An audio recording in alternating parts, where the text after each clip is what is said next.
everyone, this is Deborah. Today we're going to talk about the time I got Santa Claus fired. This is a true story. My sister-in-law always told me about New York. I had never been, and she said, you've got to go see the Rockettes. And so I think 3 or 4 times I've taken my grandchildren there. And if you've never been, you have to put it on your to-do list. You can take a bus and go in there for probably under $30 a piece round trip. So just Google that wherever you live. That's if you're within like one state or maybe 7 hours, yeah, you can take the bus for a very reasonable cost. So I have always taken a picture with Santa, even when I was an adult. I would always sit on his lap, and I would, make copies and send them to my whole family. It was like a joke in my family. I would tell Santa what I wanted. So this Christmas, we were at Macy's. Now, if you've ever been to Macy's, they have like 3 Santa Clauses going at any one time. And even waiting in the line is an experience because the children just are mesmerized by all the decorations. And I had dressed my granddaughter in a black velvet beret, a beautiful black coat, a red dress, and my grandson was dressed like he had come out of a Dickens novel. So they each got their picture taken with Santa, and then I got on Santa's lap. And I said, I want to, sit on your lap and you take a picture with me. He goes, no, I ain't got time for that. And I was mortified. So I immediately left that area, went and talked to the people in charge of the pictures, and they fired him on the spot.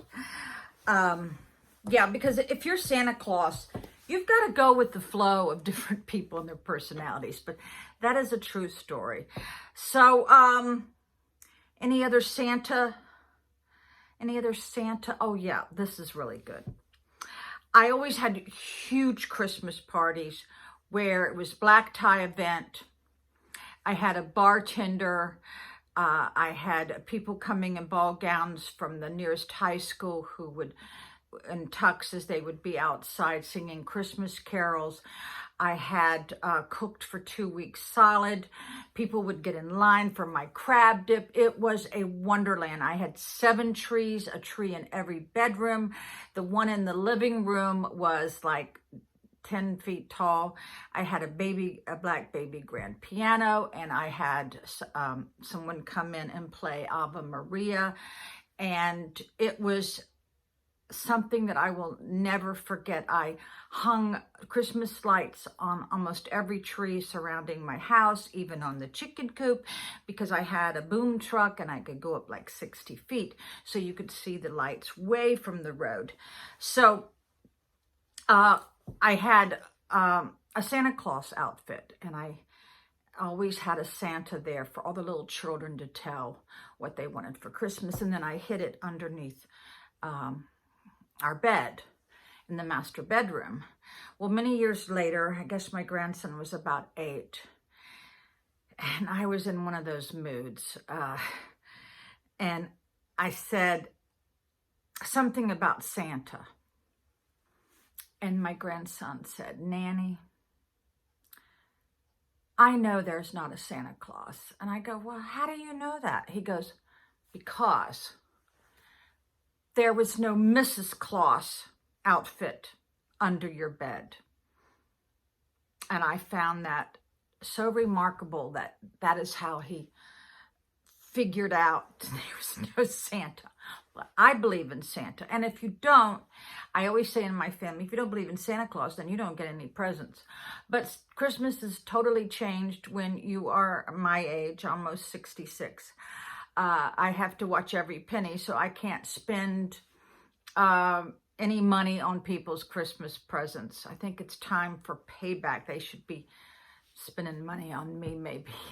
But the last 2 Christmases, I have made my Jimmy Dean sausage balls. I have made the fruit cake. I have made the suck-to-me cake. I've made oatmeal cookies. with raisins, without raisins, chocolate chip cookies with pecans. No, yeah, oatmeal raisin does come with raisins. Yeah, oatmeal raisin. No, it's my brother who doesn't want the nuts, so I have to make him a separate batch. So, yeah, I make the little butter balls with the pecans and the confectionery sugar. I mean, I'm cooking constantly, but the last 2 years I have done that, and then my children aren't there for me for Christmas. So I did put up a little tree last year, but let me tell you, Christmas is so different when you are in your 60s and your grown children are nowhere near you. So yeah, it's very, very sad, but I have learned to just rest and watch the Christmas movies and make the best out of it. But I also, one Christmas, I went out of the country to the beach, and I started feeling a little twinge of maybe guilt. And then I realized, oh, what the hell? You know, they're not at my house for Christmas.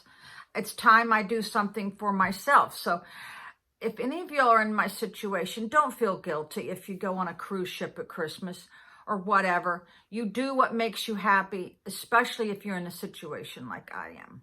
Just go for it. Don't feel any guilt if no one is like at your door, you know, at Christmas. And this Christmas, I will not be cooking like I usually do because it is too much for me while working, you know what I mean? But I will make my brother's cookies for his birthday because he was born December 16th. So, all right. Bye, everyone.